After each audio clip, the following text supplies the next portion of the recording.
Ito ngayon ang mga batang naglalaro sa Mayon. Bawal daw pumunta sa gitna, doon lang sa circle, doon lang sa white place. So ngayon si Audrey pumataya. Tapos tinutulungan siya ni Rich. Ay, madaya!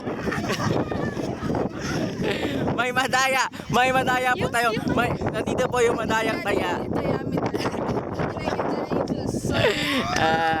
No. Ako na naman! Yeah. Kinausap mo kasi. Ay, sorry. Hoy, Audrey! Paano ka?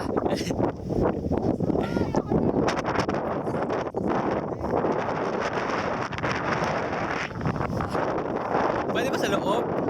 Yung ano lang, yung titaya lang yung pwedeng yung ano, yung nasa circle.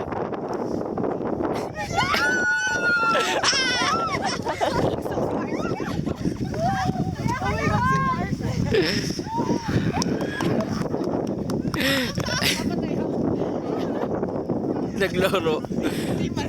Guys, hindi ba kakain? Picture na. Okay, bye!